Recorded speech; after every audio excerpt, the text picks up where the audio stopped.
Got Okay, I'll start over. Good evening, and thank you for participating in our monthly meeting of the Kitsap County Parks Advisory Board. This meeting is being held both in person and remotely via Zoom. Before we begin, here are some guidelines and general instructions for the meeting. Please silence your communication devices such as your cell or desk phone. This will ensure that we are not hearing any feedback or causing interruptions during the meeting. Members of the public attending on Zoom, except for board members and county staff, will be placed on mute by the host. The chair will announce opportunities for public comment, which are included in the meeting agenda. Please adhere to the speaker limit. If you would like to make public comment and you are attending on Zoom, please click on the raised hand feature to signal that you would like to comment during the public comment period. You will be unmuted. Please announce your name before speaking, and please adhere to the 3-minute limit. For those calling in using the phone line only who wish to comment, dial *9 on your keypad to signal that you would like to comment. Please announce your name before speaking. So let's introduce ourselves. I am Dawn Doctor. I represent South Kitsap, District 2. Tom, would you like to start? Tom Coleman, District 3. Linda Berry Mare, North Kitsap. And those of you online? Lisa Hurt, North Kitsap. Anyone else? And Chuck Cazzetto with Kitsap County Parks Department. Just here to support today. Yay. Thank you. And we have some staff in the room.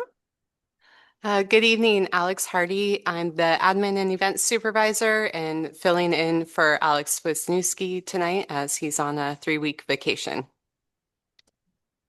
Carmen Smith, Parks Planner. Thank you. Thank you. Public comments. Did we get everybody? Bree's on there. Oh, Bree. Good evening, Bree Gagne, an operations supervisor. All right. Thank you. Thank you. The minutes for the last meeting, April 15th, 2026, were distributed to board members.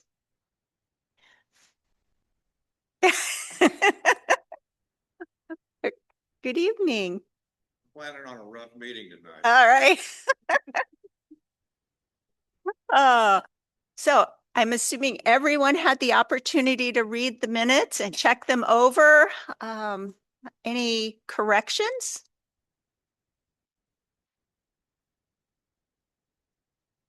Move to adopt. Okay, we have a motion to adopt the minutes. Is there a second? I'll second that. Seconded. Any discussion? All those in favor, say aye or raise your right hand. Gotcha, Tom. And online, I can't see our online participants. Are we able to put our board members up there?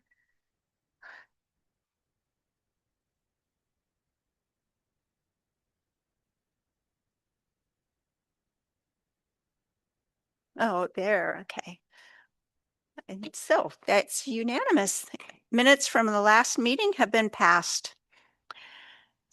We welcome public comments at this time, and if you have questions or are seeking information from the Parks Department, please contact us at parks@kitsap.gov so that your inquiry may be directed to the appropriate Parks Department staff for a response.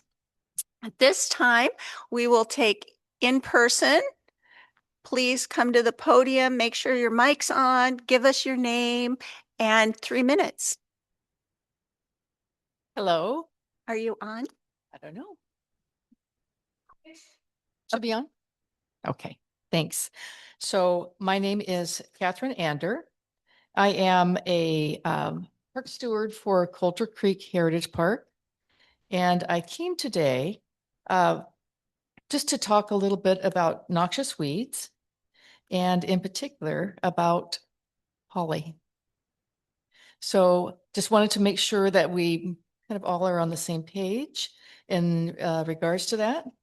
And what I can say is that there is holly's the type of invasive weed that we can't deal with as park stewards. We're able to deal with a Scotch broom, and we do. But with the holly, it's invasive and it colonizes an area, and the roots are extensive. So what happens is that with Scotch broom, we can cut or pull it, we can pile it up, it just kind of melts away. With holly, we can't do that. It must be removed. It will regenerate itself and reseed itself, and it's quite significant. So what I can say is that there's a couple issues about that, is that there's not a way to address it at this time that I'm aware of. I know that Aaron, our parks volunteer coordinator, has done some work pulling out holly by the roots, and it's been really terrific. But there's parts in Coulter Creek where there's basically colonization, and there's no way to get a truck in there to pull it out. The only thing you can do is really cut it and then apply a herbicide to it. So I just wanted to make sure that we all knew that there was a Kitsap Commissioner's Resolution 085/2019, which discontinued the broadcast spraying of a glyphosate on county-owned property on the right-of-ways. And so we all know that, but it can be applied topically. There's other herbicides that can be applied topically. And just what I'm asking is just that that maybe there's a formal plan to do that in some way. What I can say is that who we have our noxious weed board. They simply do not have the resources to address holly. I've also talked with Irene about maybe training to take care of it and just be a person who understands how to do that. And there's a state law that disallows volunteers from applying herbicide in our county park. And so really what I'm just saying is that the ball's in your court. So there's nothing more to be done. And this is a problem, and it will continue to be a problem until it's addressed. So that was it. And thank you. Thank you, Catherine. Important stuff. Anyone else in the audience would like to make a comment? All right. Please state your name and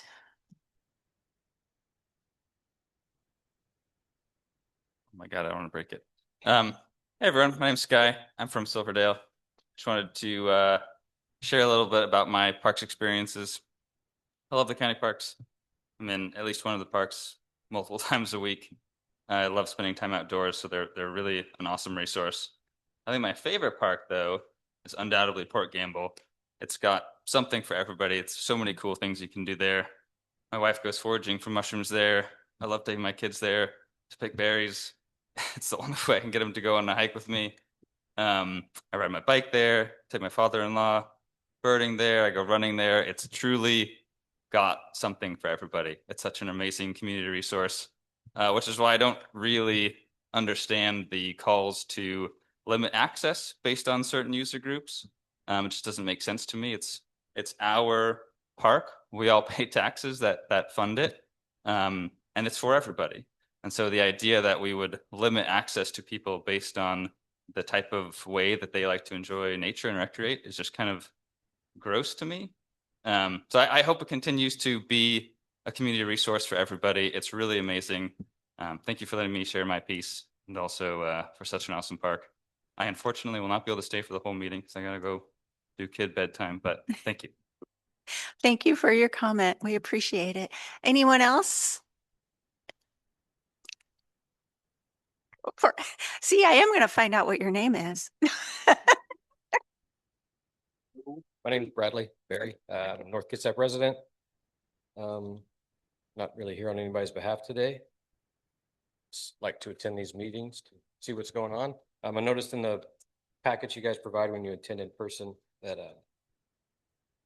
which I already knew was coming, the opening of the North Kitsap, the Port Gamble Top North Lot, whatever they're calling it. What are you calling it? I don't know. North Gate Trailhead Park. This is an awesome opportunity for anybody that's never been there to go see what it is about. It just so happens this is the day before one of the biggest summer events up there. Hmm. There will be more people there than at the mall that day. I guarantee it. Pretty cool event. Kids from 6 to 60 will be there. And yeah, I just wanted to take time to highlight that to any of you who may not have known, and also call attention. I think there's something in here like a vandalism report. I'd like to note that Port Gamble was not on that report.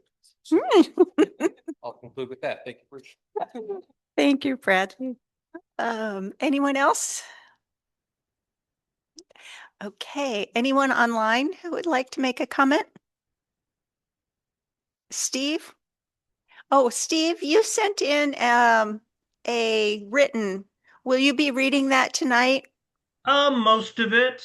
Okay, so then we will not read the one that you sent in. How's that? I'm sorry?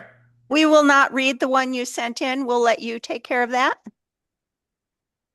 Yeah, happily. Yeah, I'd love to speak with you. I mean, public comment is important. So yeah, happy to chat with all of you, and thank you for the opportunity. So I will read it to you, and I'll spare your eyes the reading of my tortured English. So thanks again for the opportunity. Obviously, I'm a resident of Port Gamble, a frequent user of the trails. And in that written report, which I won't go through the spreadsheet, but I have attached data.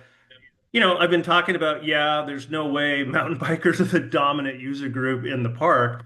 And I decided from April 26th to May 18th on daily rides that, yeah, I was just going to share with you what I see as the user groups outside of the ride park itself. Either, you know, you were on a mountain bike or you weren't, which to me was important. And what the table that I put in my written report showed me, it just showed hard data that, yeah, mountain bikers are not the dominant user group in the park as a whole. The numbers don't lie. The percentage of non-mountain bike users outside of the bike park to mountain bikers outside of the ride park on a daily basis ranged from a low of 70% non-mountain biker to a high of 96% non-mountain bikers, with an overall average of 81.5% non-mountain bikers outside of the ride park. You know, I thought that was important because there are some claims otherwise. The other thing that I really want to reinforce is that any thoughts of limiting mountain bike riders to the ride park only, that's contrary to the intent of the park experience, both prior to and since its creation. It would adversely impact one user group directly. It would limit their park experience to 6.5% of the overall system. As Sky mentioned, yeah, hey, mountain bikers pay taxes on 100% of it and have historically used 100% of it for many years. Tough part of my observation is that the overgrown vegetation along the trails outside of the ride park is way out of hand. I mean, Scotch broom is going crazy up there. You know, I understand that park policy is to maintain the trails to National Forest Service standards, leaving 3 feet of tread and 5 feet of sight lines. There are way too many trails that don't come close to the standard outside of the ride park. When I looked at your minutes, I noticed on the maintenance and volunteer log on the website, for the 73 days noted of those, only one of them had Port Gamble slated for work. Trail crews for the ride park are only allowed to work on the ride park and ranger corridor, nowhere else without what has become a lengthy approval process. I was told stewards were disbanded a few years ago, and other than the occasional lone volunteer, it is a very rare event for me, who's out there every day, to see active trail work going on outside of the ride park. So my question is, how do we collectively harness the power, willingness, and energy of the mountain biker user group to clean up these trails? I've been told, you know, like I said, that the approval process takes a long time. So how do we better work together to help the park district serve its mission? Riders can and do deliver large work parties and funding to provide needed work beyond the park budget. We can stretch your dollars. We can give you bodies that are willing to do the work. So those are my main points. That's really wanted to bring to your attention. You got a user group that's ready, willing, and able to get things done and help you accomplish your goals. Help us leverage it. Oh, let's open up some dialogue and make it happen. That's what I got. I appreciate your consideration of my observations. Thank you. Thank you, Steve. Is there anyone else online? Okay, Don. Hi, it's Don Willott. I wanted to had one complaint, and that is I'd like to see an owl so that I can see your faces better. Excuse me, I couldn't hear that, Don. Could you state your statement again? Yeah, I see that I somehow unmuted and then muted. Yeah, just to as a joke. But it would be neat if there were an owl in the meeting so that it was easier to see people because you get more meaning out of it. But the main comment I wanted to make was an expression of appreciation that I've been up and looked at the North Gateway at the parking lot and at the accessibility and tried it out with the wheelchair and found that I could get the front two wheels in a manual wheelchair off the concrete in the ADA parking area. And that was it. I was stuck. It was like a runaway truck ramp.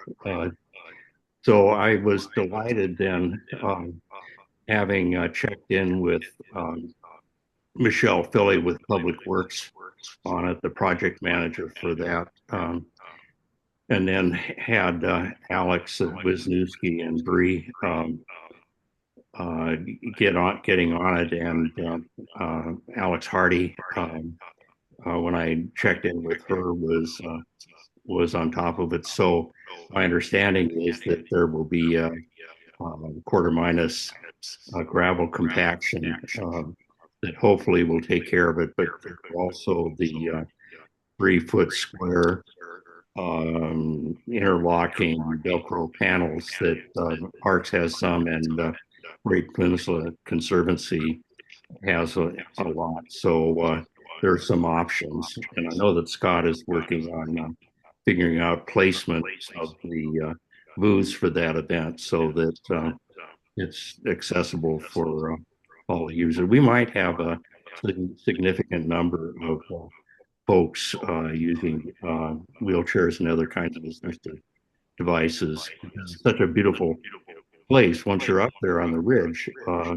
then you have a mile of Sound to Olympics trail route where we've saved 300 feet on both sides of the trail of trees.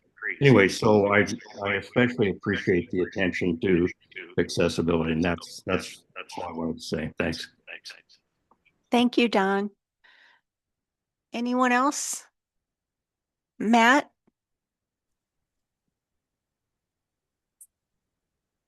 Hi. Can you hear me? Yes, we can hear you. Good evening, everybody. My name is Matt Blossom with Evergreen Mountain Bike Alliance West Sound Chapter.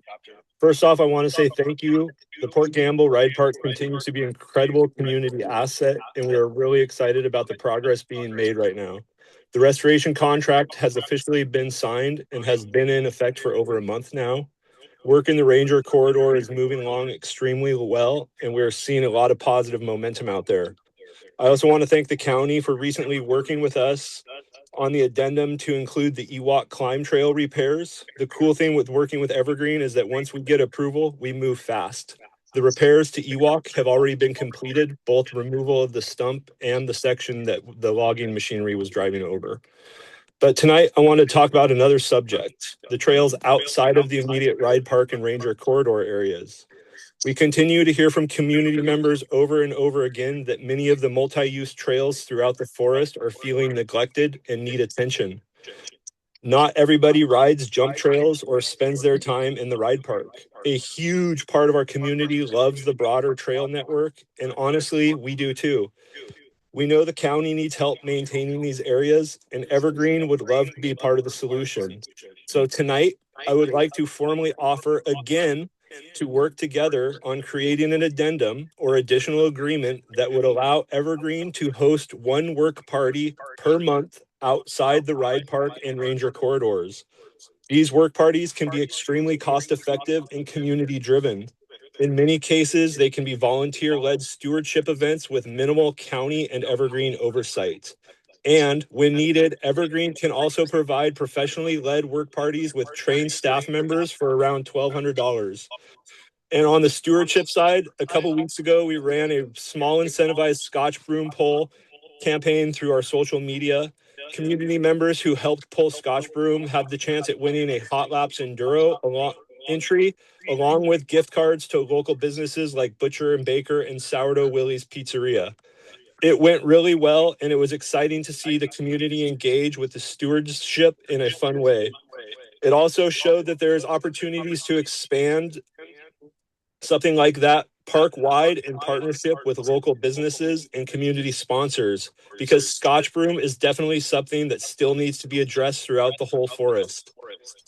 We will also be hosting another work party this Sunday in partnership with Hot Laps and Steel USA, focused specifically on brushing, weed whacking, and general brush control throughout the ride park.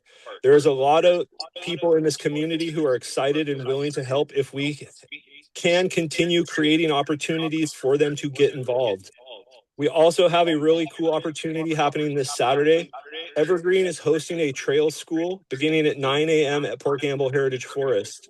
If you are interested, sign up at the Evergreen website on the calendar page. Participants will learn about trail building, trail maintenance, trail sustainability, and trail stewardship. And then we will head out and work on weekend at Burmese. And I want to make something very clear. Our school and work parties are open to everybody. These are not exclusive mountain biking events. You do not need to be a mountain biker to attend an Evergreen work party. If you're a hiker, equestrian, trail runner, or simply somebody who loves the forest and wants to learn more about sustainable trail work or stewardship, you are absolutely welcome to join us. We would love to have you. Genuinely, we would love to see a more diverse trail users come participate alongside us. We will have Sourdough Willie's Pizza, hands-on learning opportunities, great community atmosphere. If anybody from the county is interested in attending, or if there's interest in partnering on future educational schools, we'd absolutely love to continue those conversations. Thank you again for your time, and thank you again for continuing to support the amazing recreation at Port Gamble Heritage Forest, the stewardship, and community partners.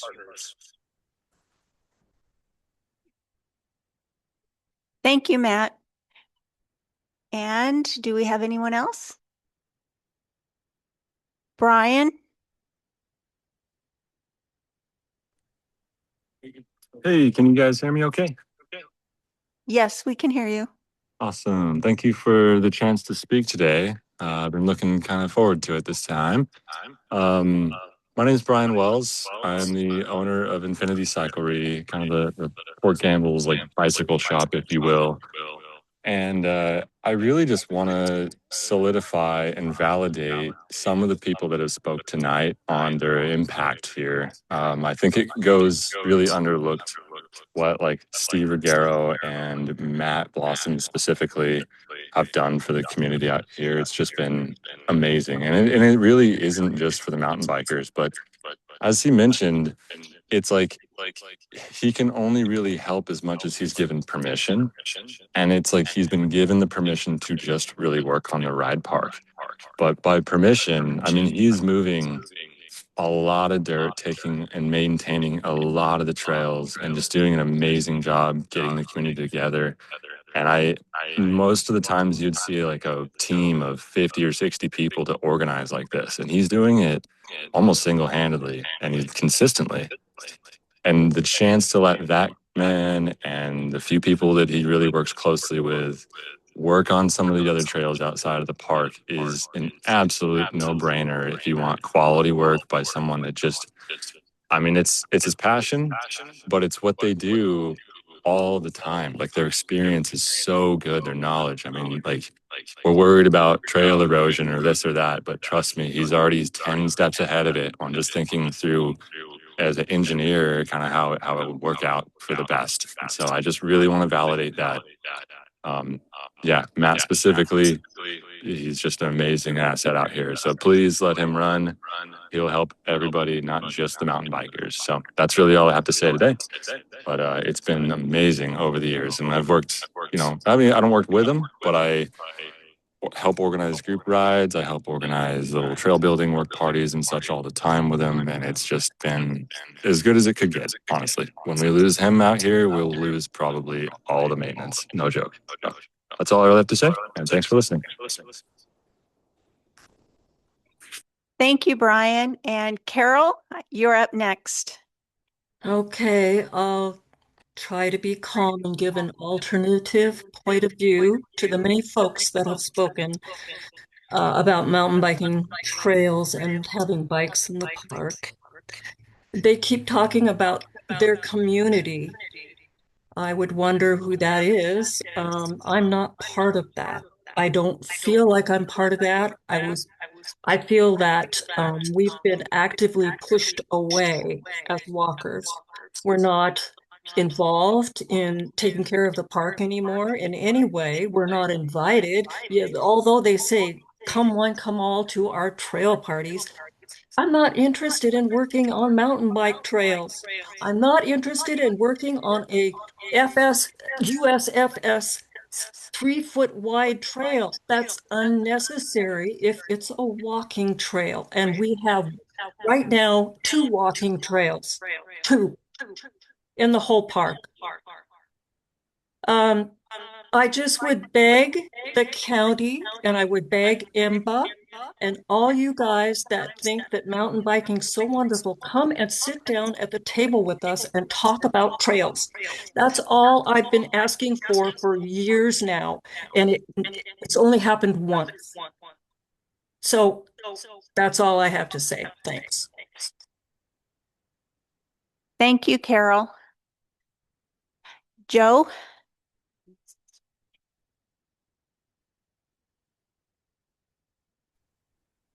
Working on it. There we go. I presume you did not read my letter earlier. No, we have not read your letter, so we'll let you take care of that. Okay. I submitted this letter to Chair Doctor and members of the Parks Advisory Board as a letter to correct the repeated mischaracterizations during your March and April meetings from the PAB about North Kitsap Heritage Park Master Plan. First, I addressed the issue of critical area buffer widths. In 2015, a forest stewardship plan was written by the citizen stewards in concert with County Forester Arno Bergstrom. It was at that time that the buffer widths were specified. Those buffers were reasonable. They were not, quote, overreaching, unquote. They were not inconsistent with the PROS plan or the Comp plan or the Growth Management Act. Any statement to the contrary is wrong. Second, the North Kitsap Heritage Master Plan was written by stewards in collaboration with the Parks Department. It was approved by the PAB in 2019 and sent to the commissioners by the director. The commissioners then called for a public comment period. The public comment on the plan was overwhelmingly favorable at 92%. Opposition to the plan was not, quote, substantial, unquote, but minimal. Also of note, many commenters expressed concerns about a paved road through the park. Subsequent to those comments, Parks proposed edits to the plan, albeit without any input from the stewards. And then in early 2020, a special task force was created consisting of planner Steve Starland, PAB members Kathy Thompson and John Pearson, and the North Kitsap stewards. The task force met twice, and I attended those meetings. At no time in the meetings or in the proposed edits was any concern raised about buffer widths. The real sticking point was the STO. The county's proposed edits dodged the issue by deferring discussion to a future trails plan and to future actions of public works. However, the task force never progressed very far. As you'll recall, the COVID pandemic hit. Park staff were fired. Parks closed up shop, closed up the parks, and the director retired. COVID was the reason the plan review was shelved. The plan was never, quote, dropped, unquote, or rejected. Status of the plan was brought up subsequently to the Board of Commissioners and the director. No one was responsive. Thus, the 2019 North Kitsap Heritage Park Master Plan is the de facto plan. Third, it is not true that the plan, quote, excluded handicapped access in that park permanently, unquote. The issue was asphalt, which is not necessary for accessibility anyway. The plan was concerned with safety of slippery surfaces in forests and pollution from petroleum hydrocarbons. Now, hopefully this information will be useful to the 3 new board members and to the park staff, all of whose tenures post-date this history. And so I do request this letter be put into the record. Thank you. Thank you, Joe. Do we have, nope, we are good online, and we have one letter that was sent in. And by the way, all of these letters are attached to the report that will go with the minutes when they're approved and they're posted online. And I also want to, at this time, just put a shout out. I noticed on the minutes, we now have time stamps, which I think are wonderful. So it'll make it easier for those of you who want to find things on the video from the minutes. So excellent.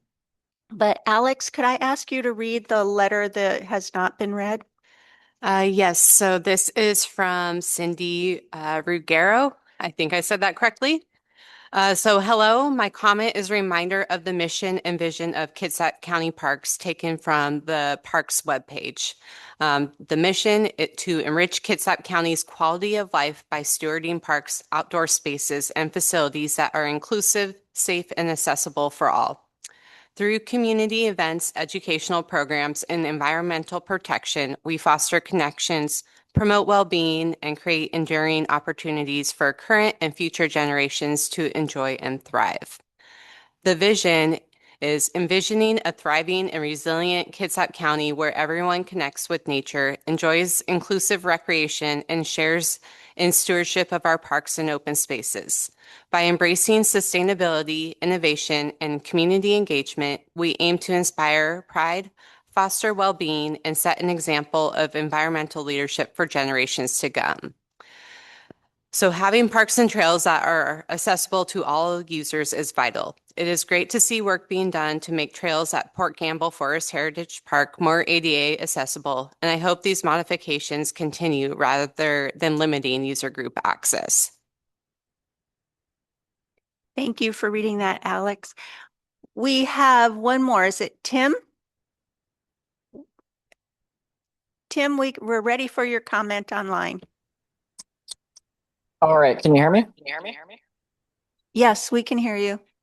Awesome. Thank you for the opportunity to speak here. So I'm speaking in reference to Port Campbell Forest Heritage Park and really just advocating for continued multi-use access on the trails within. Just some quick background on me. I've been a very frequent user of the park for the last 4 years and sort of an intermittent user for about a 3-year period prior to that. I've done all manner of cycling in the park, a significant amount of trail running. Starting a few years ago, my wife and I now hike a few times a week with her dog, and even more recently, our young child. First off, I just want to say thanks for everything that Parks Advisory Board and please pass along to Parks as well does. The North Gateway Trailhead is awesome. The new Stottlemyre lot, newish, I guess, is significantly safer than it was. And all the continued work you do with Evergreen Mountain Bike Alliance.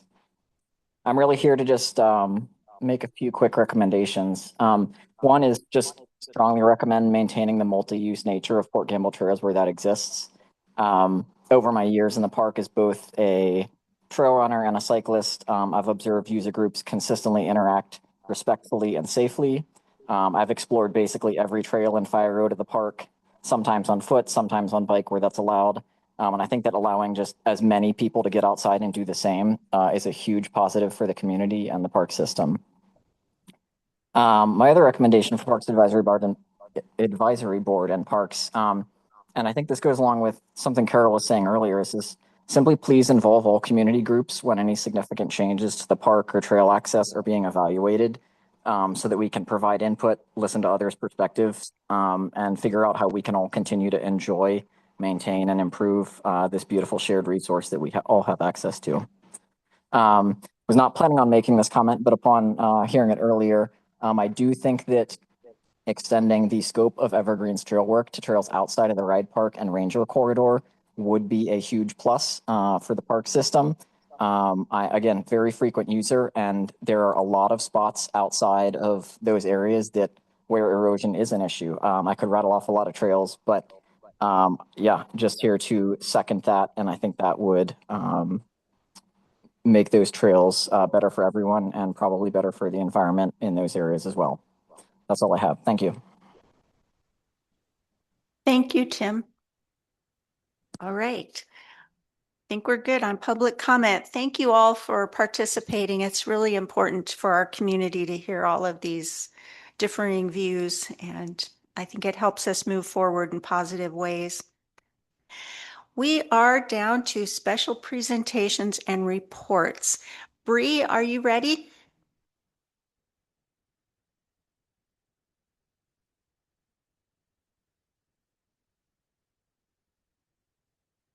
Bree, are you online?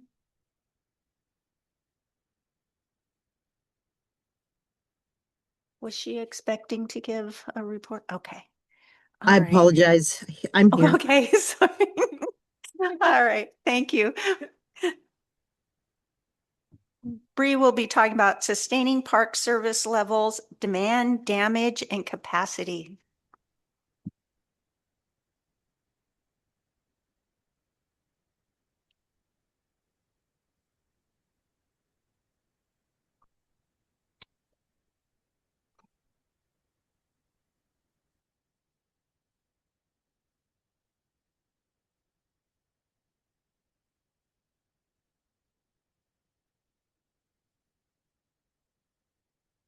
Bree, are you speaking? We cannot hear you. Are you muted?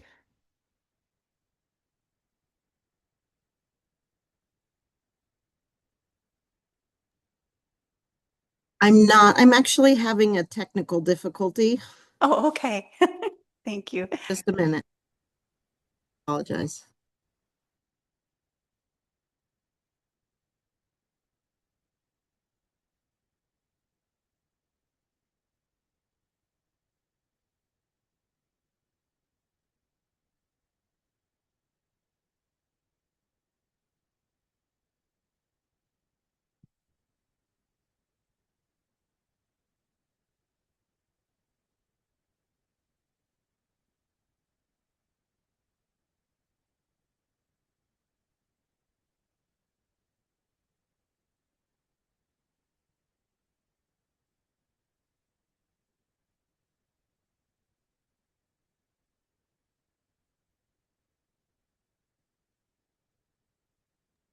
Is it possible for the next presentation to happen first? Yes, we could do that. Do you want me to ask her if you'd like her to share or anything? I will Okay. message her. All right. All right. So Carmen, let's have you speak to us about community engagement.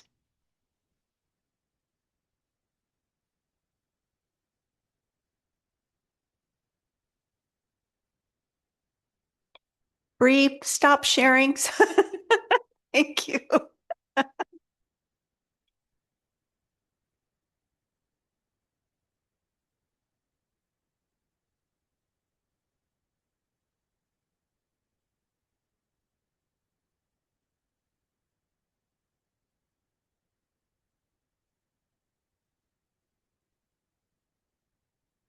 Okay. Good evening, everybody. I am excited to talk about wrap up some community engagement that we have been working on for the past couple months at a couple of different park sites. So we'll talk about Colacol Park briefly at first and then get into Gordon Park. So for those who aren't familiar with Colacol Park, it is a small community park located sort of in the heart of downtown Kingston. It's only about 3 acres. But in March, we launched a small community survey to help us better understand what priorities folks in the North Kitsap Kingston community want to see. What improvements at the athletic fields, the playground, and the basketball court, if folks want to see improvements there. And this was intended to be an information gathering effort to help inform our capital planning process. So the survey was available for the month of March. The flyer there is how one of the ways we advertised it. We also put it out on Gov Delivery, which is the county's notification system targeted just to the North Kitsap area. On the right-hand side of the screen is a bullet point list of all the different interested parties or stakeholder groups that we also connected with as part of this process and leaned on them a bit as well to help spread the word about the survey, to their communities and also encourage them to take the survey. We received a total of 327 responses, which is pretty good for a small Kingston community, as well as one write-in comment from someone who wasn't able to take the survey, but still provided some input for us. So we have heard in the community, in the North Kitsap community, but throughout the whole county, the need and the desire for athletic fields for athletics. And so this is captured in our PROS plan and also in the Kingston sub-area plan to identify athletic field improvements. And so we also know that there's a number of youth peewee sports that use Colacol, flag football, t-ball for practices. And so the first question of the survey asked if folks folks supported improving the fields for those ongoing youth athletic activities. And you can see there that about the vast majority, 86% of folks did indicate they did support athletic field improvements. And about 6% said no. The remaining about 8% was either said, I don't know, or other. So if folks answered yes to this question, they got to help rank what specific athletic field improvements were most important to them.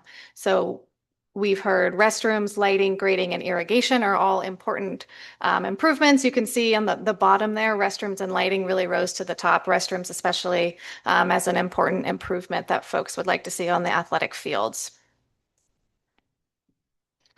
If respondents answered no or other, or I don't know to the athletic field question, they got this question, which is then, what do you want to see at Colacol? What improvements would you like?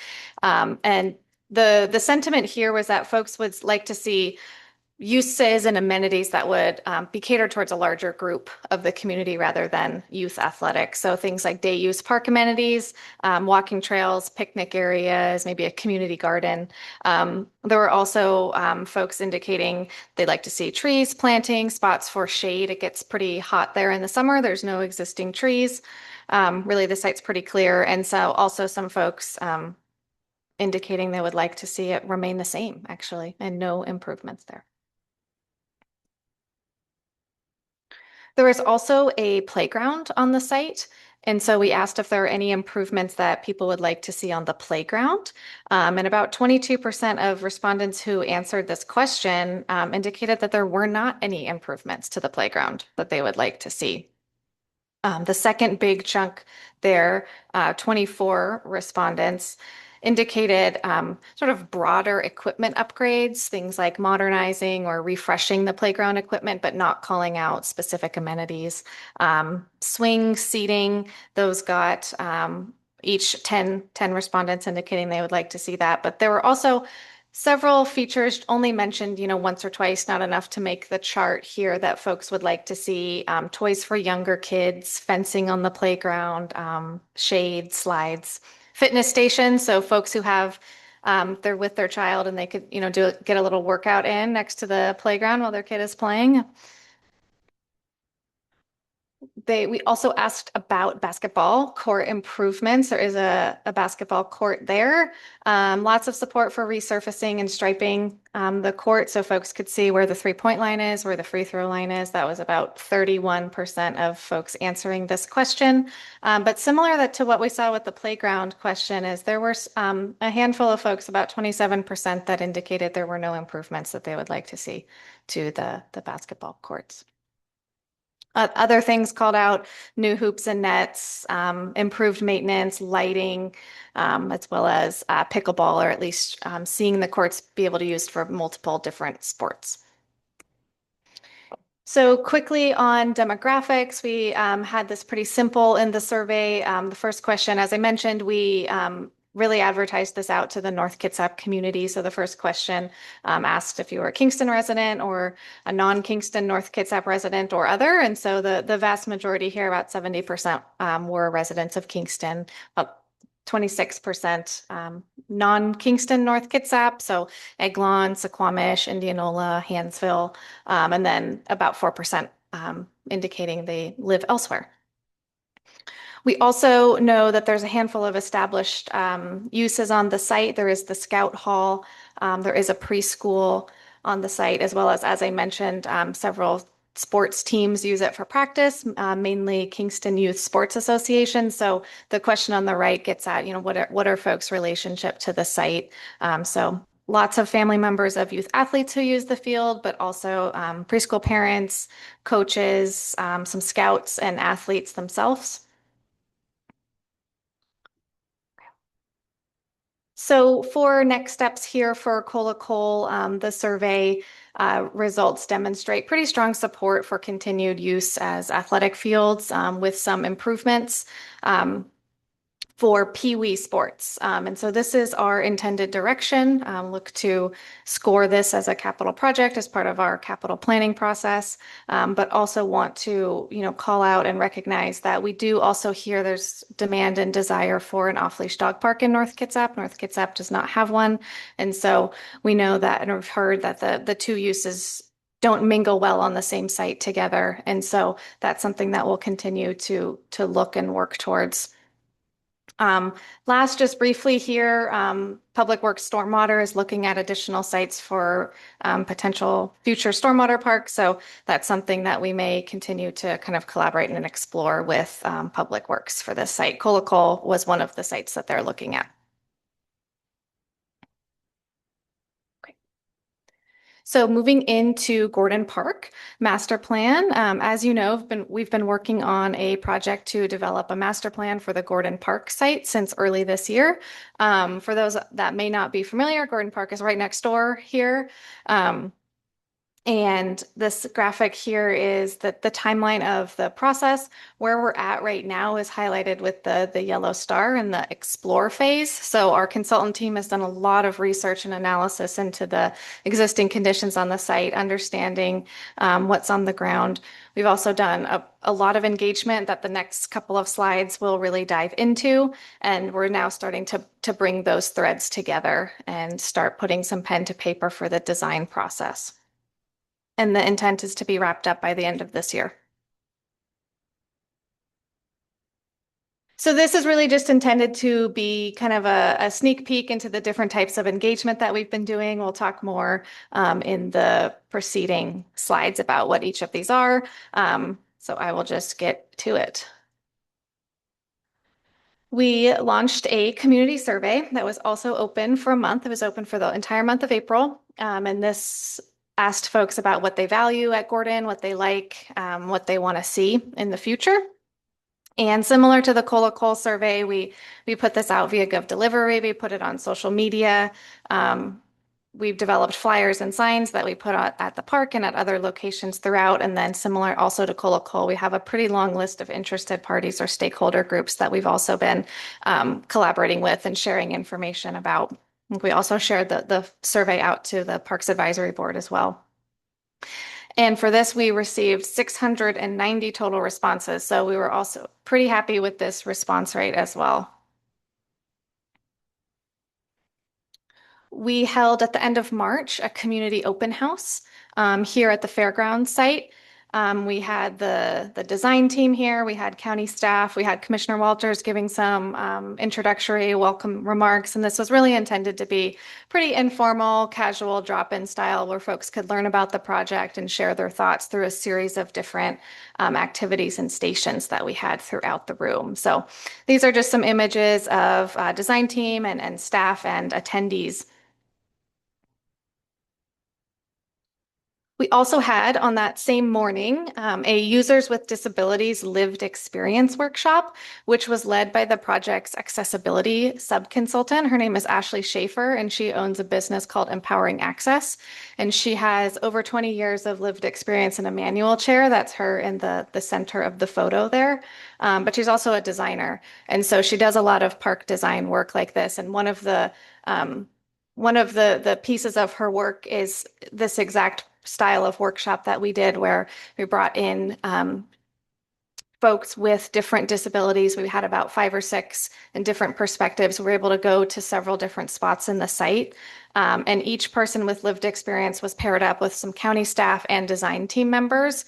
And our role as staff and design team was really to listen and ask questions and understand about what barriers people were experiencing, what they were feeling, what they were seeing, and take lots of notes. We also had apps on our phones that were, we could track the location, upload pictures, notes of different barriers throughout the park. And so it let the folks with lived experience just talk to us and describe barriers and things they were experiencing. So here we're on the northern side of Fairgrounds Road. We're in the North Campground. And then here, this is from the same day. We're out at the Gordon 1 field. Here, we're talking a lot about surfacing and the importance of shade. And so at the end of the workshop, we were able to all kind of share out some reflections. And I think it was a really valuable experience for everyone who was there.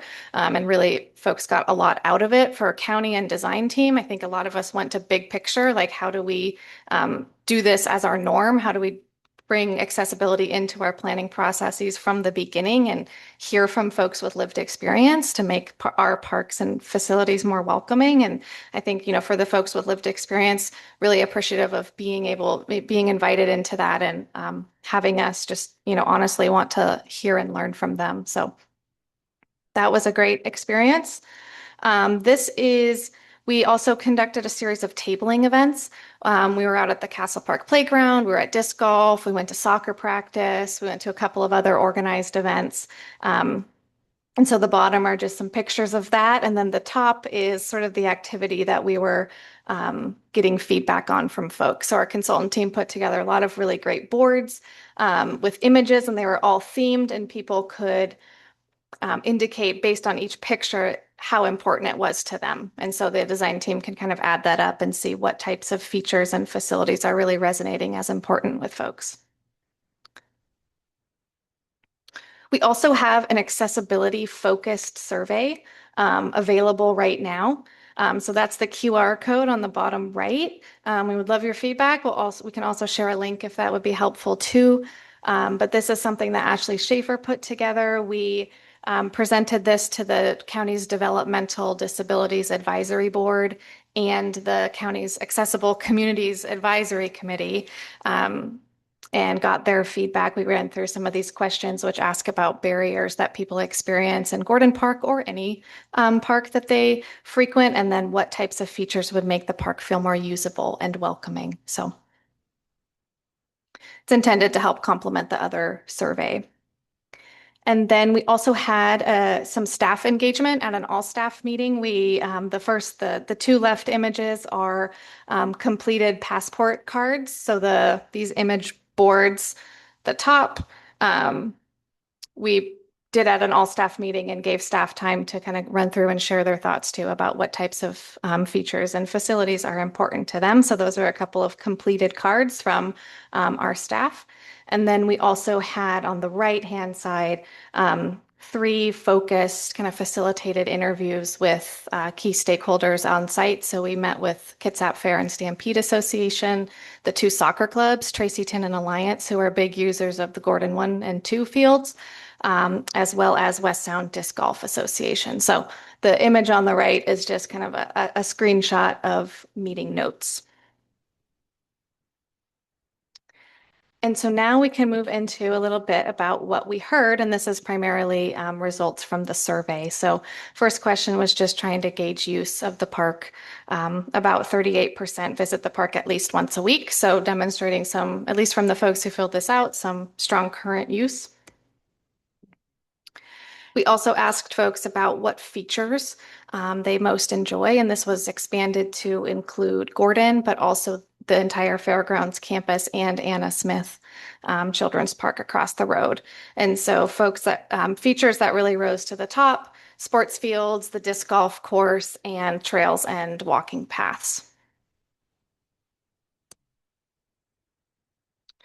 Some of our engagement themes. Now, one of them, accessibility, is a top priority.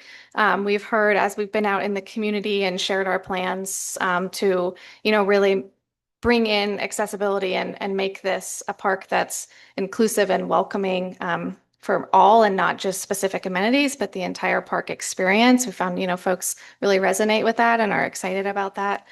We've heard requests for continuous accessible routes and a paved trail of significant length, as well as a pretty fun idea. So a lot of support for different accessible activities like disc golf, and what would an accessible disc golf course look like here at Gordon Park? Pretty neat. And so on the chart there, you can see accessibility was the second most important that folks called out. These are also just images from comment cards from the open house. This was kind of a fun activity where it was future headline. The prompt was, it's 2036 and Gordon Park's on the front page of the news. What's the headline? And so someone wrote Gordon Park to host wheelchair disc golf world championships, which I thought was pretty neat. And then someone also wrote precedent for nationwide accessibility. So these themes of accessibility are resonating with the community, and it's important to them too. Safety and circulation are concerns for folks. This is an image that someone actually uploaded on the survey. As you know, Gordon Park is split by Fairgrounds Road, so there's a north parcel and a south parcel, and so there is a road crossing there. And this is the spot where a lot of disc golfers cross the road, and so the image highlighting, those conditions. We also heard about off-leash dogs and parking lot safety concerns. We asked about if there are any barriers that folks are currently experiencing that keep them from visiting Gordon. About 30% said there weren't any barriers, which is pretty great. But shortly, right behind that is lack of desired amenities, and restrooms really being identified as a key deficiency for the park. And also a number of residents, about 17%, indicating they weren't really aware of what's here, what type of amenities or features are here. So calling for, some clearer wayfinding information and signage to help folks kind of orient themselves for an experience at Gordon. We also heard a lot about different types of recreation demand, athletic fields, playgrounds, trails, disc golf, splash pads, other types of recreation opportunities. So these are also comment cards from the open house that it's called the golden ticket exercise, and it prompted folks like, you just won a grant for Gordon Park. How would you spend the money? And so you can see lots of different types of recreation features being called out on people's comment cards here as well. Playgrounds, soccer fields, restrooms, open field for events. And we know, and we've heard that there's a lot that people already value here and that people really like. So we asked about if there are any existing features folks would want to see preserved at Gordon. And the responses really do align with that first question about what types of amenities people most enjoy. So the athletic fields, the trails, and the disc golf course rose to the top, as well as open space and natural habitat. We also asked about how folks would want Gordon Park to feel. And one of the intents with this question was for this to help the design team create guiding principles to serve as kind of a framework for as they're working on the design for the park. Family-friendly, natural, active, community-oriented were top words that folks really wanted Gordon Park to feel like to them. Also, some demographic information on the survey. Majority of folks taking the survey live in the central Kitsap area, about 57% of folks. You can see on the right also asks about people's relationship to Kitsap County. Not surprising, most of the folks taking the survey live here, but also, a number of folks shopping, coming here to recreate or socialize, and about 50% also indicating that they work here in Kitsap County. Age and gender questions. You can see on the age slide, the under 18 and the 18 to 24. We're excited to do some improvements here to help try to reach that audience further. But Alex did make a good point earlier this morning with the BOCC briefing that we have captured a lot of youth engagement through a lot of those tabling exercises that I mentioned. Lots of kids and families were at those events, but not showing up in the survey. So just wanted to highlight that. We also asked about race or ethnicity and if folks identified, as either an older adult, youth, maybe they're a parent or a caregiver of young children, or someone with a disability. Got a lot of parents or caregivers of young children, about 40%. So then also I wanted to highlight the design charrette that we had early May. And this design charrette really signaled the start of the design process. We had really great attendance from county staff. We had park staff there from all the different program areas represented. We had the Public Works Capital Facilities Division staff. So if you're unfamiliar, those are the folks that help us manage our capital projects. So we wanted to loop them in early as well as part of this process. We extended an invitation to the planning subcommittee of the Parks Advisory Board. So Linda joined us, which was great. And we also had Commissioner Walters in attendance at this as well.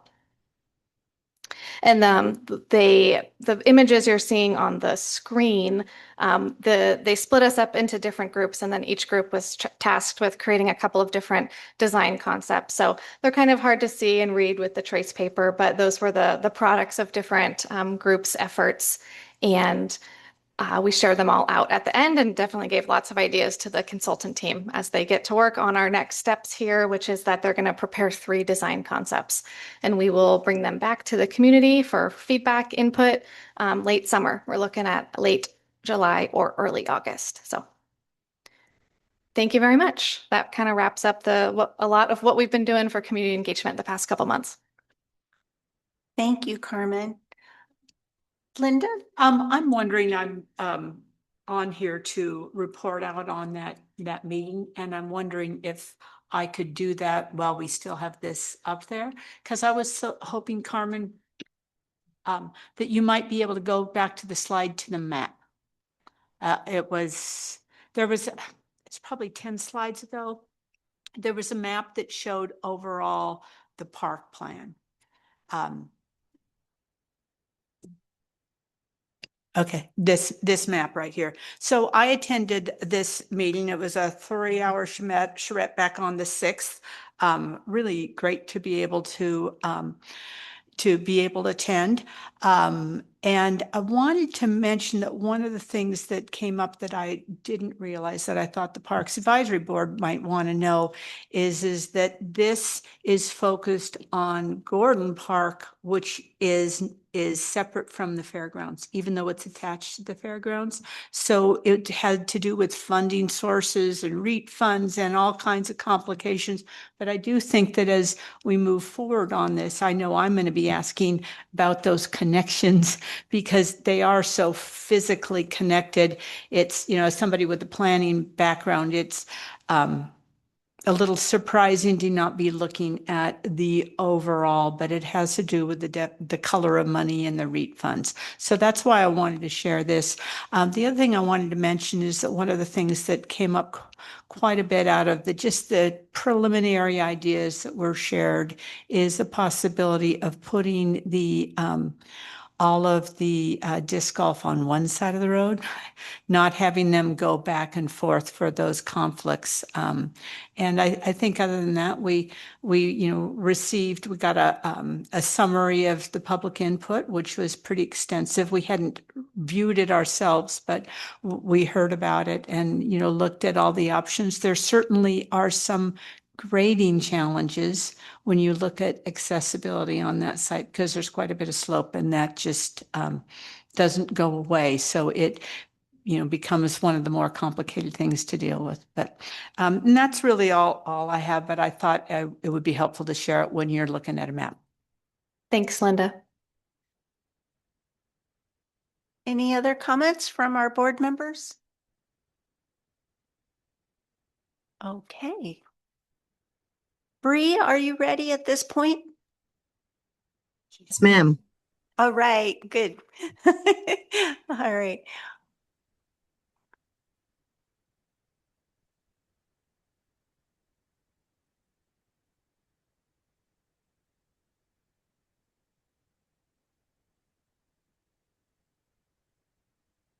Uh-oh. Retry that sharing again. We accidentally hit a decline instead of accept.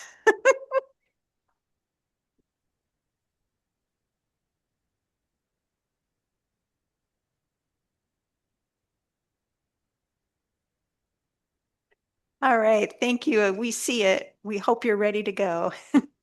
Are you seeing it full screen or are you seeing my notes? Yes, full screen. Oh, we're seeing your notes. Oh, we are seeing your notes. Okay, yep.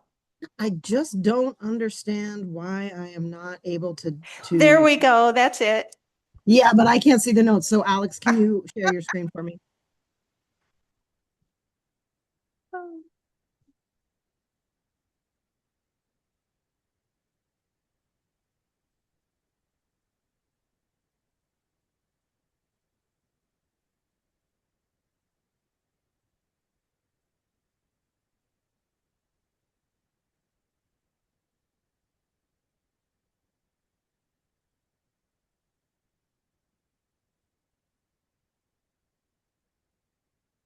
I can't see it, but I'm assuming you guys can see it. Okay, Bree, Alex has shared her screen and we can see it. So I think you can begin. Okay, thank you so much. Good evening to everyone, and thank you for the opportunity to present again tonight. This is the same presentation that was given to the County Board of Commissioners in April. My goal is to walk you through the increasing service demands we're seeing across the park system, particularly related to vandalism, damage, and reactive maintenance, and how those demands are impacting our ability to sustain our current park service levels. I'll also cover the operational capacity challenges our team is facing and what support will be needed moving forward. Next slide. The core takeaway today is that increasing demand and system impacts are beginning to outpace our current maintenance capacity.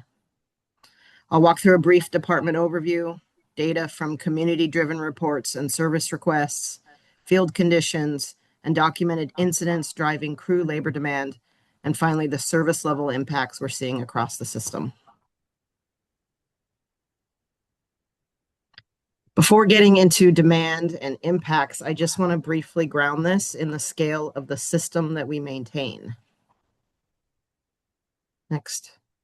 To put our system in perspective, the Parks Department manages a diverse portfolio of parks, trails, natural areas, athletic facilities, and community spaces spread all across the county.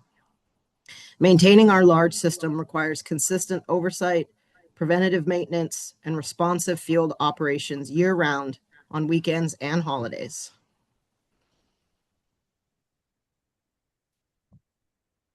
Although more developed acreage represents a smaller portion of our system, these areas account for most of the maintenance demand. These are the locations with restrooms, playgrounds, athletic facilities, picnic shelters, buildings, or other public-facing amenities that require regular upkeep and experience the highest public use. These are also the areas where most of the vandalism, misuse, and service requests occur, and where most of our limited staff time is spent.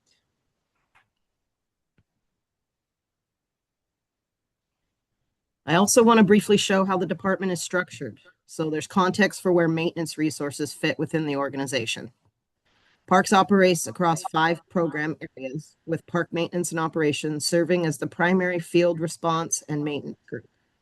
Within that team, we are budgeted for 19 year-round full field staff, plus 3 seasonal employees during peak season. 2 of our full-time employee positions are currently vacant and frozen. 3 other FTE positions are impacted by FMLA and medical leave, leading to an increase in loss of productive hours. This is the staffing level that supports maintenance, repairs, and improvements across the entire park system in all 3 districts.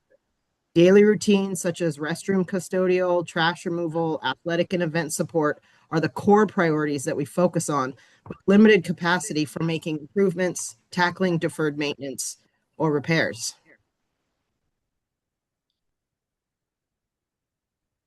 The demand in our park system is largely driven by public use and community reporting. We receive service requests through Kitsap One and See-Click Fix, which help identify issues early, prioritize response, and guide where our staff time is spent. These reporting systems have improved visibility into conditions across the park system, but they also reflect increasing demand and a growing volume of response work occurring across all districts.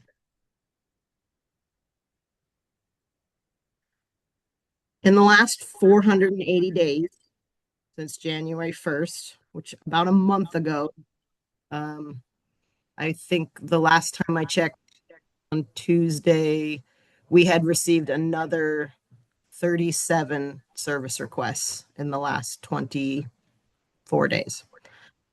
But we've received 504 since January 1st. And these requests provide a real-time picture of what residents are seeing and experiencing when they're in our parks. They span routine maintenance concerns, vandalism, illegal dumping, encampments, trail issues, and other operational impacts. These requests directly influence how we deploy staff and prioritize field response across the system. When we break our service requests down geographically, we see demand distributed across all 3 districts. This matters operationally because response time, travel distance, and workload balancing all affect how efficiently we can maintain our system. What this tells us is that these are not isolated site issues. These are system-wide operational demands occurring throughout the county. When we look closer at the categories themselves, we see a mix of routine maintenance needs and higher impact operational issues.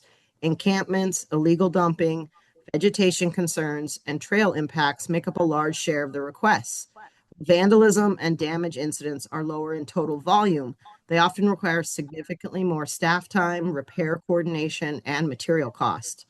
The Central District currently shows the highest overall volume, but all districts are experiencing similar categories of impact.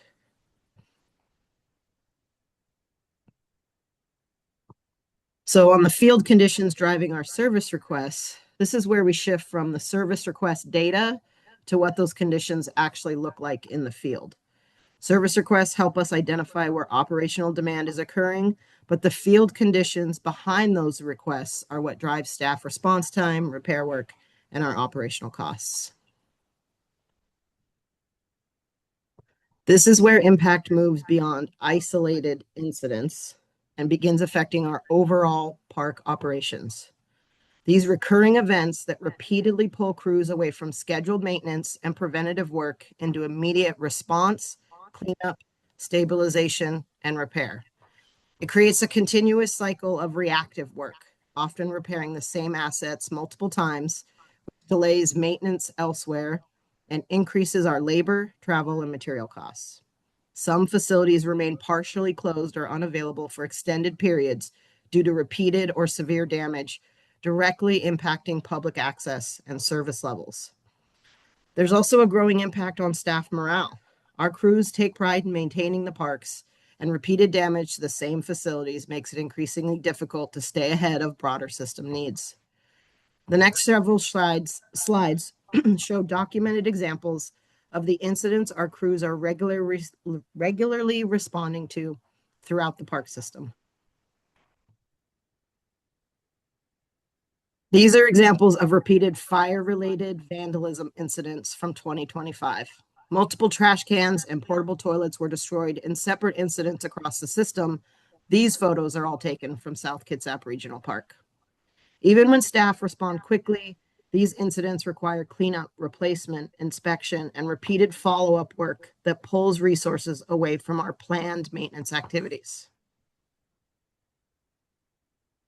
These examples show recurring graffiti abatement at South Kitsap and Horseshoe Lake. While individual incidents may appear minor, they require repeated staff response and often recur shortly after cleanup. The issue is not the difficulty of any single repair.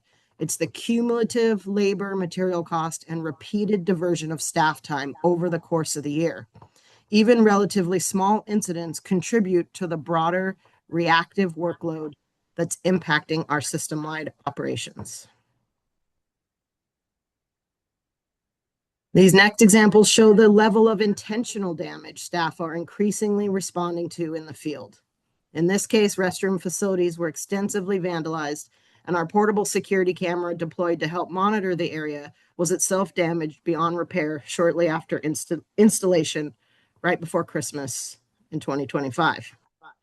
We continue working with our county partners on additional security and monitoring strategies where appropriate. And while all our parks are closed from sunset to sunrise, we know that there is a lot of nighttime activity at South Kitsap Regional Park and have added additional area lighting on the building. When the new artificial turf field is installed at SK in 2027, the increased visitation and extended use from the lighted field will also help improve community safety. These are repeated break-in and unauthorized occupancy incidents at Calvinwood. Events like these require more than routine repair. They involve site securing, cleanup, restoration, and repeated monitoring. Beyond the repair costs, these incidents create security concerns, staff downtime, and interruptions to facility availability and program use. This slide shows the type of recurring site-level impacts our crews are regularly responding to. The result is this continued shift of staff time and resources away from preventative maintenance and long-term park improvements.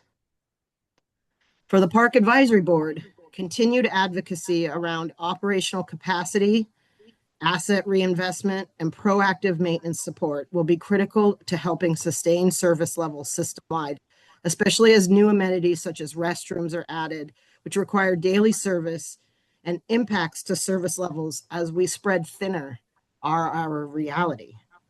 This ongoing operational demand affects staffing capacity, repair scheduling, and long-term maintenance planning across the system.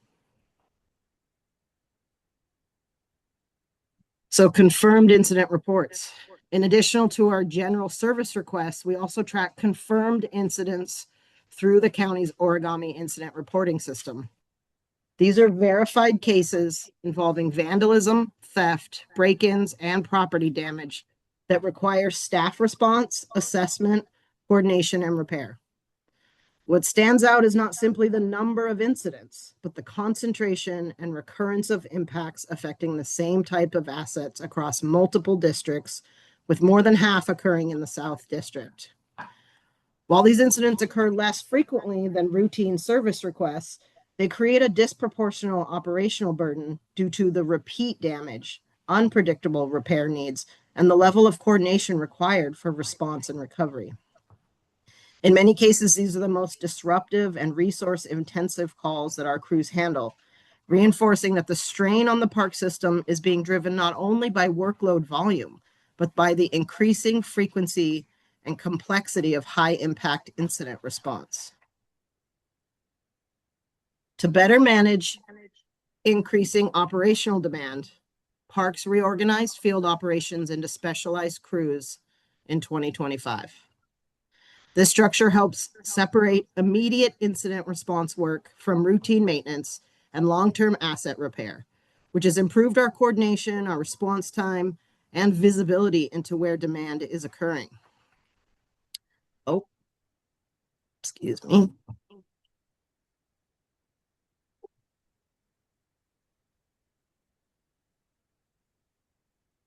Our red team focuses primarily on urgent response work, such as vandalism, encampments, cleanup, and stabilization.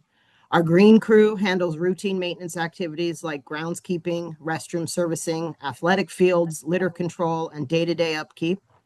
And our orange crew focuses on infrastructure repair, facility maintenance, deferred maintenance projects, and larger repair work requiring specialized trades or equipment. While the reorganization has improved how we deploy and track our field resources, it's also made clear that our available staffing capacity is no longer aligned with current service demand. Although 17 field positions are budgeted and filled, intermittent leave and vacancies regularly reduce available field staffing. Combined with 2 unfilled positions, this can leave nearly 30% of our field capacity unavailable at any given time. At the same time, incident response demand continues to increase, consuming a growing share of our remaining staff capacity.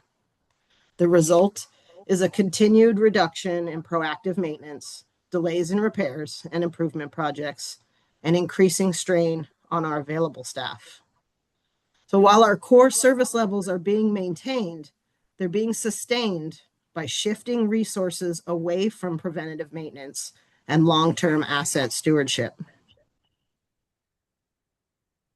Beyond the operational impacts we've discussed, there's also a measurable financial cost associated with this work.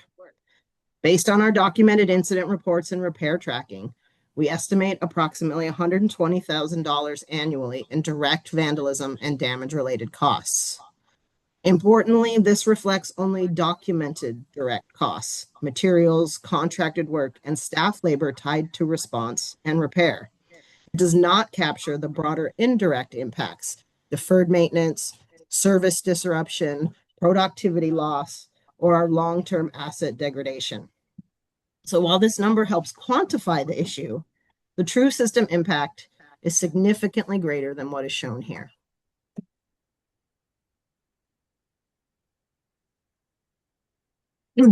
Improving our service delivery. While transitioning from a largely reactive response model toward a proactive maintenance approach has been an ongoing challenge, we move into our second season operating within this crew structure this summer. We're continuing to refine roles, build consistency within our teams, and improve how work is prioritized across the system. At the same time, we continue balancing increasing incident response demands with the daily operational responsibilities required to keep our parks safe, accessible, and functional, including restroom and custodial service, our athletic fields, vegetation management, playground and facility repairs, storm and stormwater response, community center and event support, and the maintenance of our high-use park areas such as shelters and trails throughout the system. Another important step is the implementation of the countywide asset management system, Cartograph, which will help us better track our park assets, our maintenance needs, and long-term system conditions using a more consistent data and planning tools. Staff is compiling assets and building work orders in May, and we hope to go live and train our field staff in June. These improvements are helping us respond more strategically, but sustaining the park system long-term will continue to depend on stable maintenance capacity, informed long-range planning, and strong community support for proactive investment and partnerships. What I hope this presentation shows is that the challenges we're facing across the park system are measurable, recurring, and increasingly complex, and that responding effectively requires our strong partnerships, informed decision-making, and long-term investment grounded in real operational data. As the system grows and public use increases, we need to continue balancing recreation, natural resource stewardship, vegetation management, public safety, and infrastructure maintenance across a very large and diverse park system. That requires not only dedicated field staff, but also better data, long-term planning tools, and science-based asset and land management practices that help us make informed decisions about where limited resources will have the greatest impact. Even with operational improvements, the volume of reactive work, repeated vandalism, and encampment impacts and overall public use continues to place growing pressure on maintenance operations and limits how much proactive work we can accomplish across the system. Our crews care deeply about these parks, trails, and natural areas, and we remain committed to maintaining them as safely and responsibly as possible. This is where advocacy from the park board becomes especially valuable, helping to communicate the realities behind park maintenance, supporting long-term infrastructure and vegetation investment, and reinforcing the importance of preventative maintenance all help strengthen the sustainability of our park system over time. The more aligned we are around those long-term needs, the better positioned we'll be to protect and improve our park system for the community moving forward. Thank you. Thank you. Thank you, Bree. Okay. This was a really impactful presentation, I think. And I wanted to tell you that one thing that really struck me is early on, you showed a graph that talked about like there were 504 requests and there were trees and trails and encampment and dumping. And it struck me that on there, all of the really high numbers of requests were coming from things that you and your staff have no control over. And things like emptying trash cans and those kinds of things that your staff are doing have very few requests. And to me, that's showing that you and your staff are doing a really phenomenal job, even though you are facing a lot of really tough issues being thrown at you, from staffing to the repeated vandalism and everything. So I want to commend you and your staff. I think this is an important thing that needs to be talked about, and it really saddens me. But I also would like to consider, are you having a subcommittee meeting with your PAB subcommittee? I think this would be a great time for you to talk to us and tell us how we can advocate for you more effectively.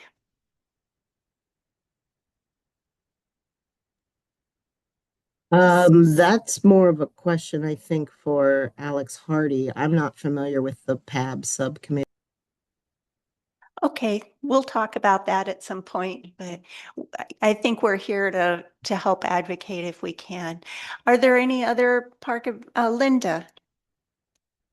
Bree, I was wondering, it was a little startling to see on some of those detailed graphs that there were so many more maintenance projects down in the south end, and I'm wondering how many of them, if you have any idea, are.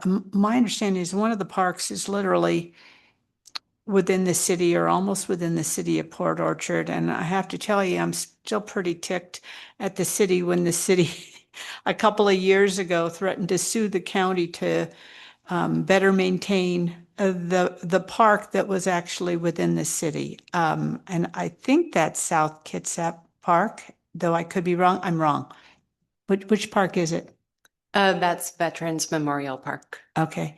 And do we have a lot of those extra maintenance issues within that park that is within the Veterans Memorial Park in Port Orchard?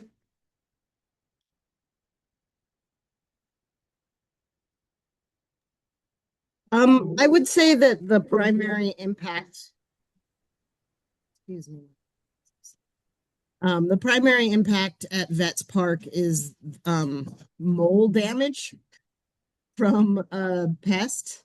And then occasionally there are homeless encampments, but we don't have the same issues with homeless encampments there as we did prior to the Heart Team And Derek Means and his team just do a fantastic job moving those encampments out quickly. So at vets, there's very little, the bathroom is not open to the public. And there's very little there to do except be there for a sports practice. Thank you.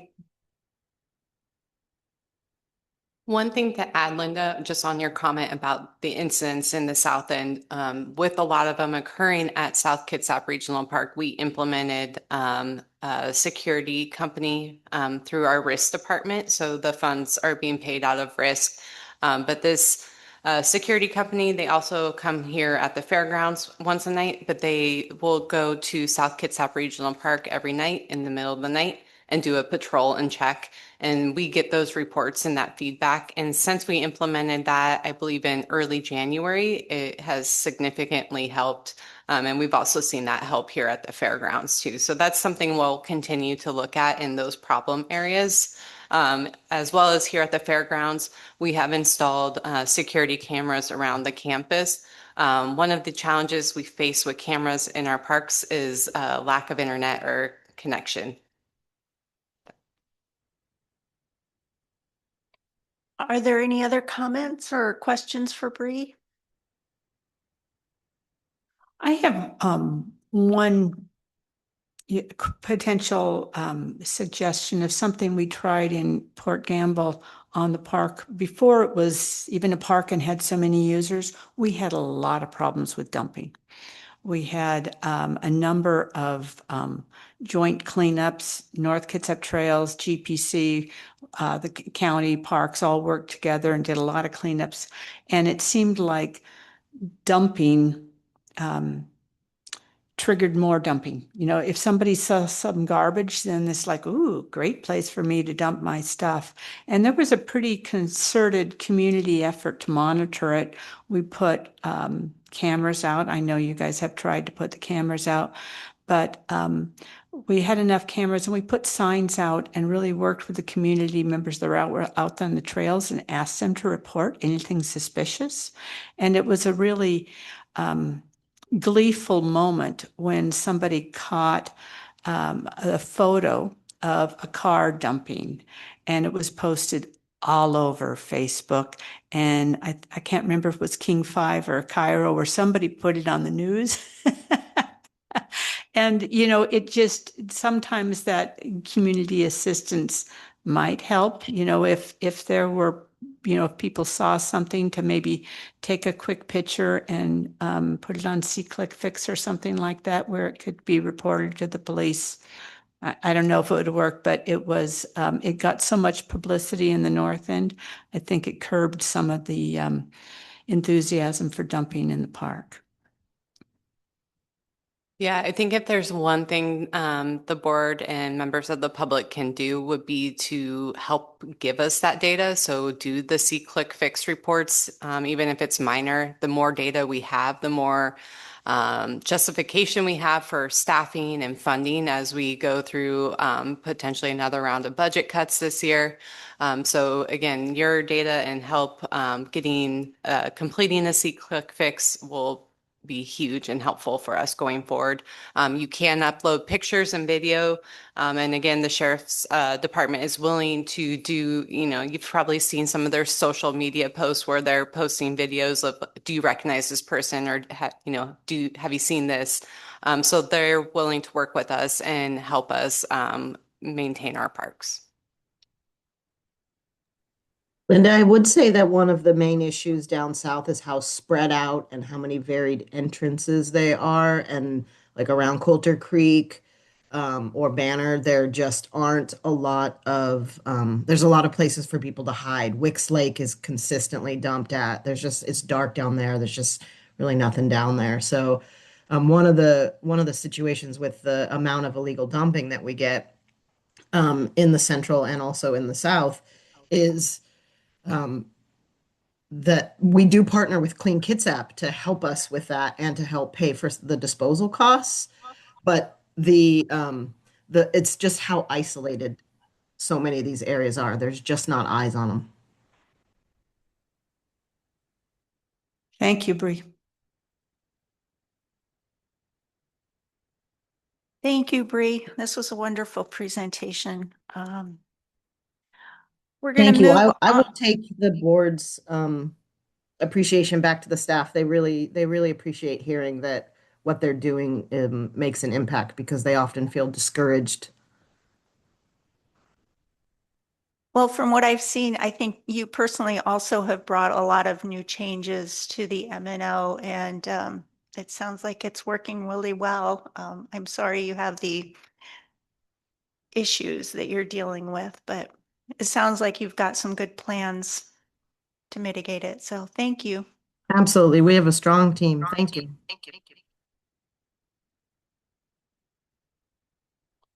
Okay, next up is subcommittee meeting since the last Park Advisory Board meeting. And we had a capital projects meeting. Would you like to tell us a little bit about it, Carmen, or yeah? Sure, I can. And then, yeah, Dawn, since you were there, if you want to chime in too.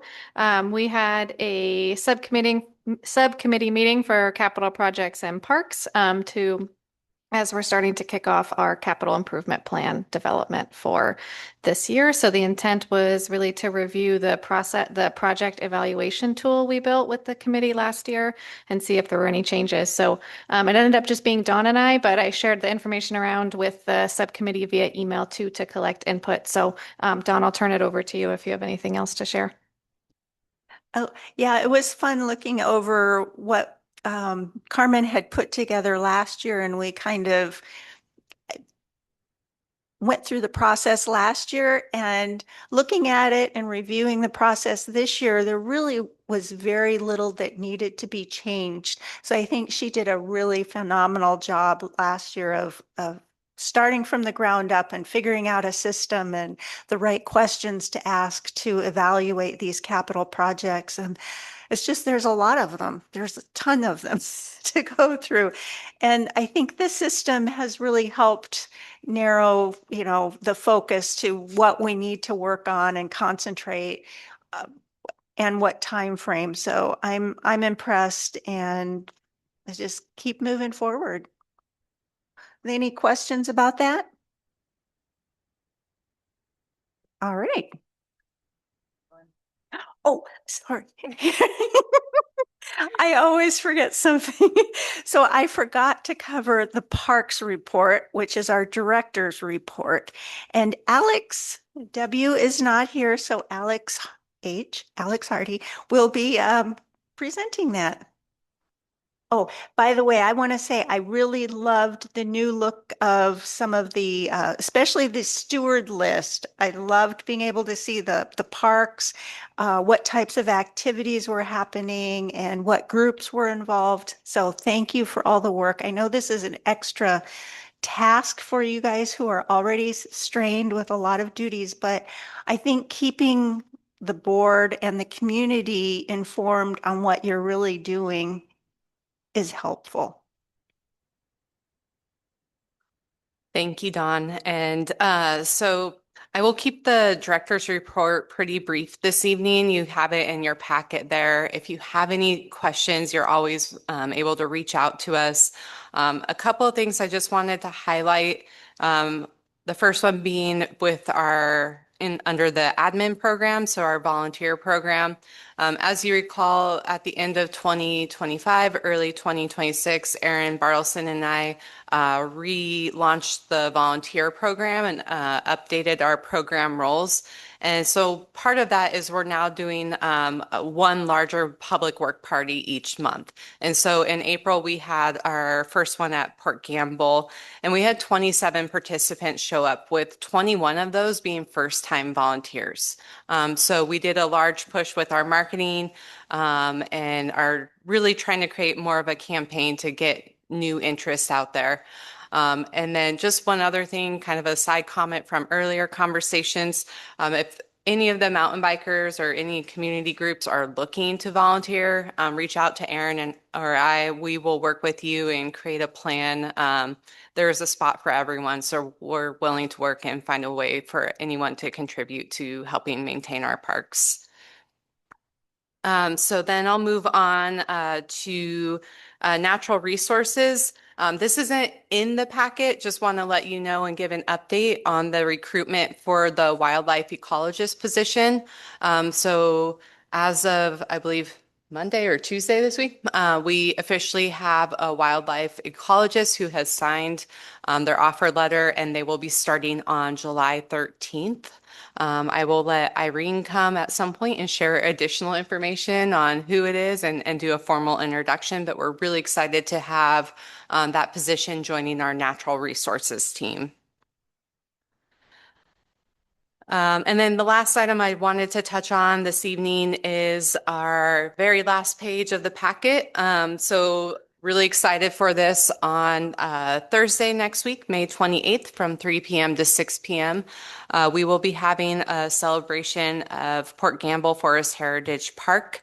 This will be in the now completed North Gateway Trailhead parking lot. The address is in there.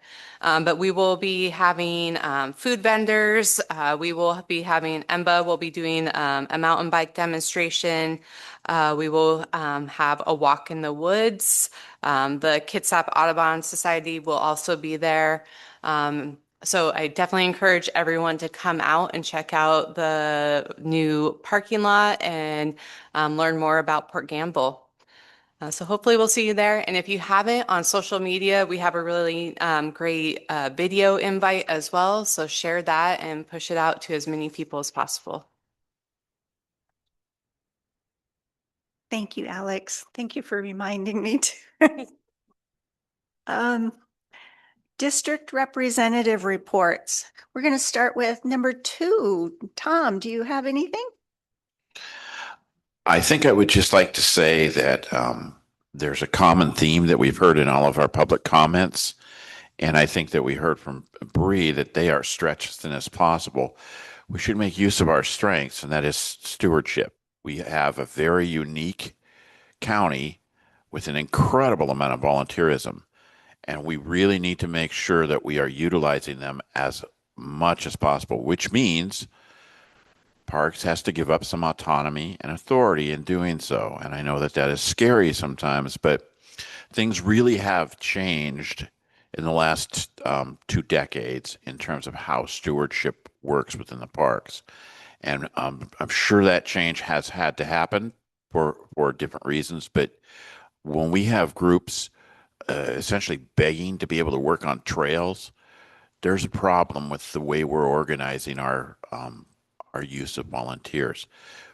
I think we need to say yes more to volunteers is my message, and I'll leave it at that.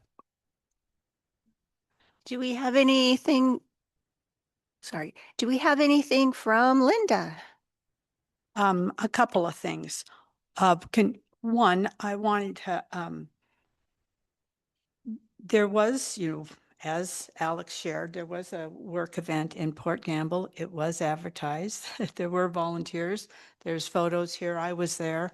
And there have been regular work parties at the Port Gamble Park. Evergreen used to participate in them, but when they focused so much on the construction of the ride park, the paid organization and more of the volunteers go there. But there are certainly opportunities that happen in Port Gamble Park, and that lots more opportunities could happen. There are sort of a small group of volunteers who regularly work out, but it's a 3,500 acre park, and they are very stretched. And with the parks steward, we used to have 3 people that worked with the stewards, and now we're down to 1. So it is a challenge because Aaron Bartleson is stretched really thin. I also wanted to mention that after the last meeting, we had a work party on the shoreline block right afterwards, and we got a public comment at the very end of our meeting, which asked for people not to rake the trails. And I must admit that, if you can't rake heavy matted leaves off of trails, that's pretty limiting. And at the work party, I understand there was quite a few emails going around from this particular person who often speaks at our meeting concerned about raking. But I wanted to share, and I did send it to Alex Wisniewski and some of the other park staff, that the Port Gamble Shoreline Bluff was purchased using a shoreline access grant. There is supposed to be public access to that shoreline.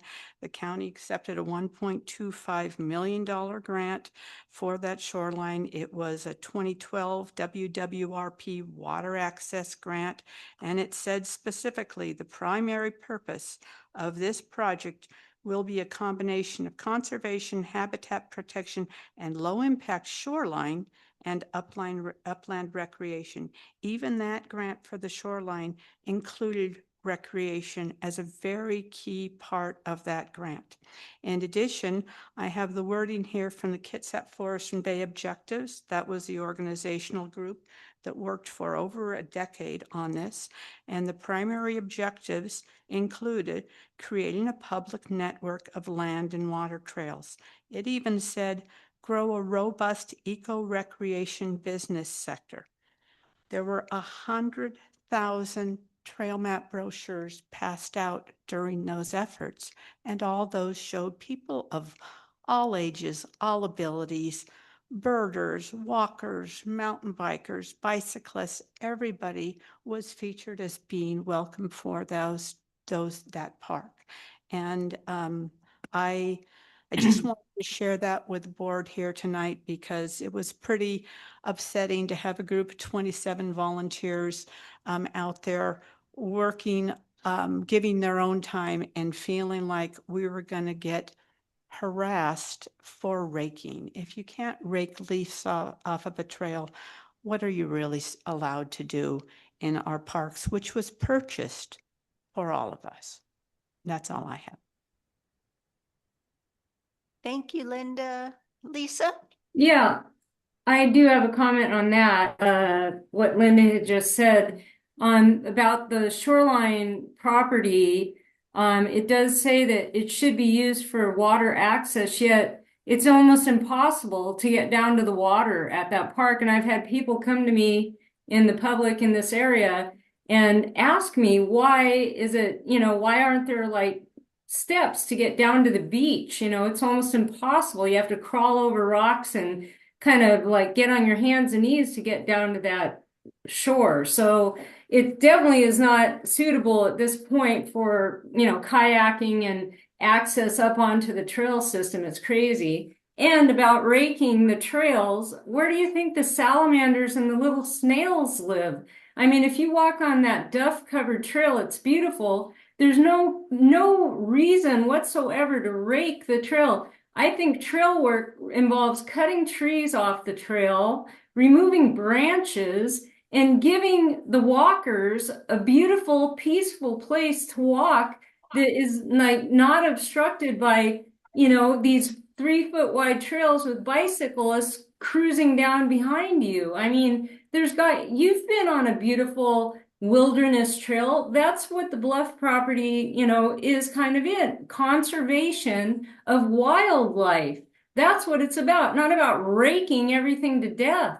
I mean, that's my comment. And I just get so frustrated with this whole organization, like wanting to make everything so mono destroyed. What happened to the love of nature and the love of simplicity? I mean, really, I'm sorry, I'm ranting, but I don't understand sometimes what it's all about. Thank you. Thank you, Lisa. How about in the South? Larry, do you have any news from the South? I know I don't have much. Well, they've been some volunteer work parties out at Banner Forest, mostly brushing trails and things of that nature. And I got to participate in a really cool evolution over at South Kitsap Park. They had a private stewardship group that was out there, and Aaron, for some reason known only to him, invited me out to help be one of the volunteer leaders for that, and that was a wonderful thing. And there was a lot of Scotch broom that bit the dust that day. We pointed to these volunteers at that Scotch broom and said, whack it, drop it, and go. And we had some people, I thought they were going to get all the way to the mall. We had to turn them around. So that was a really, really good event there. Yes, thank you. And I want to thank Catherine and Dan. I'm always impressed that we have people from our south coming up and talking about the parks and helping point out some issues with dealing with Holly and other things. So thank you for going out and helping the stewards, and thank you to the stewards and everybody else. And thank you to the park people, Bree and Carmen and Alex and JC, our new admin. I have one more thing from Alex. Yes, so Jessica, who is a South representative and was unable to be here this evening, wanted me to pass along that she recently was out at Long Lake for an event and just said it was beautiful and really wanted to show her appreciation to our maintenance staff for maintaining the park, but also to encourage everyone to go check out Long Lake. It's beautiful in the springtime.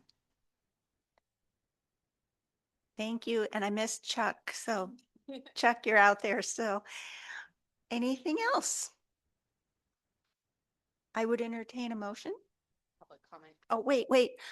All right, I forgot public comment. I was getting excited. We're done early today. Is there anyone in the room who would like to make a public comment? Is there anybody online who, oh, wait. Were you moving toward comment? No, okay. Okay. Yeah. Anybody online who would like to comment? All right. Okay. Now I'm entertaining. I so move that we adjourn. Second. Okay. It's been moved and seconded, and everybody's raising their hand that agrees that we should adjourn. Lisa, is your hand up? Yep. All right. Unanimous. And Tom brought me a gavel tonight to use. We are adjourned. Thank you all for coming.